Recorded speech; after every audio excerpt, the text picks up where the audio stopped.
Ada seorang tukang becak asal Madura yang kepergok seorang polisi ketika memasuki kawasan becak dilarang masuk. Tukang becak itu nyelonong, dan polisi pun datang menyemprit. "Apa kamu tidak melihat gambar itu? Becak tak boleh masuk jalan ini," kata polisi itu membentak. "Oh, saya lihat, Pak. Tapi itu kan gambarnya becak kosong, tidak ada orangnya." "Becak saya kan ada orangnya. Berarti boleh masuk," jawab si tukang becak. "Bodoh. Apa kamu tidak bisa baca? Di bawah gambar itu kan ada tulisan becak dilarang masuk," bentak Pak polisi lagi. "Tidak, Pak. Saya tidak bisa baca. Kalau saya bisa baca ya saya pasti jadi polisi seperti sampeyan.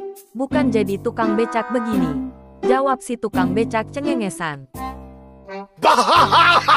Ada seorang santri yang dikejar-kejar oleh harimau. Setelah kelelahan dan tak bisa lari lagi, dia akhirnya pasrah kepada Tuhan, lalu memejamkan mata sambil berdoa. Setelah beberapa saat, dia heran kok belum dimakan. Santri itu membuka matanya. Ternyata si harimau ada di sebelahnya sedang berdoa juga. Santri, dengan senang, "Hai, rupanya kamu ikut berdoa ya?" Harimau, "Iya. Doa sebelum makan," kata si harimau santai. Suatu ketika, sejumlah murid salah satu kelas di SD sedang menjalani pelajaran agama. Dengan penuh semangat, seorang guru bernama Udin sedang memberikan pelajaran yang membahas mengenai surga. Usai memberikan penjelasan mengenai surga, sang guru lantas memberikan pertanyaan kepada seluruh muridnya. "Berikut percakapannya, anak-anak. Siapa yang mau masuk surga?" tanya Udin. "Saya, Pak. Saya," teriak seluruh murid. Dari seluruh anak yang mengajukan diri, rupanya ada satu murid bernama Ucok tidak ikut berteriak. Hal itu membuat sang guru kembali bertanya, "Yang mau masuk surga tunjukkan tangannya," tanya Udin lagi. "Saya," teriak para murid berlomba-lomba mengangkat tangannya. Lagi-lagi, Ucok tetap diam tak bergeming. Demi memacu semangat muridnya, dia pun kembali bertanya, "Yang mau masuk surga ayo berdiri." Mendengar itu, seluruh murid berdiri, kecuali Ucok yang tetap diam dan malah disibukkan dengan bukunya sendiri. Merasa ada murid yang tak bersemangat, Udin pun menghampiri Ucok dan bertanya, "Cok, kamu mau masuk surga enggak?" "Mau dong, Pak," jawab Ucok. "Terus kenapa kamu enggak berdiri?" lanjur Udin penasaran. "Lah, memangnya mau berangkat sekarang, Pak?"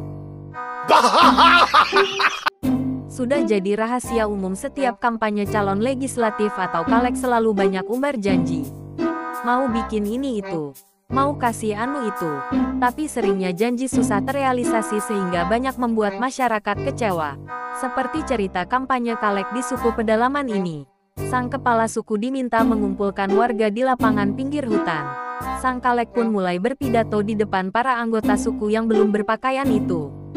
"Saudara-saudara sekalian, kalau saya terpilih, saya akan memberi kamu semua pakaian bagus. Kamu tidak akan telanjang dada lagi," teriak si caleg. Anggota suku tampak tertawa. "Bora, Bora," teriak mereka, melihat antusias penonton dan teriakan "Bora" yang seperti tanda dukungan. Si caleg makin bersemangat. "Saya akan membangun gedung sekolah dan rumah sakit di sini." Anggota suku makin riuh bertepuk tangan dan bersorak, "Bora, Bora, Bora.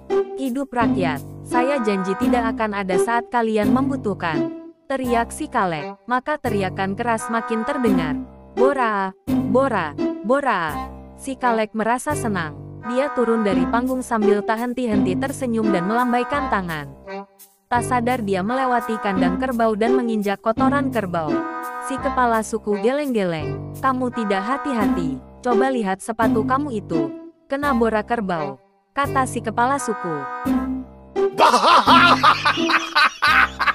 Bedu seorang polisi tadi pagi menginterogasi seorang wanita yang menjadi tersangka KDRT kekerasan dalam rumah tangga kepada suaminya. Si suami babak belur sampai bibirnya nyonyor dipukulin si istri. Begini hasil wawancara singkat si Bedu. "Bedu, apakah yang dikatakan suami kepada kamu pagi itu?" Wanita tersangka. Dia mengatakan, "Sekarang sudah jam berapa, Diana?" Bedu, "Lalu mengapa kamu menjadi marah dan memukul suami kamu hanya karena pertanyaan seperti itu?" Tersangka, "Karena nama saya adalah Susan." Bedu, "Ups, Banting lagi suaminya, Bu. Banting.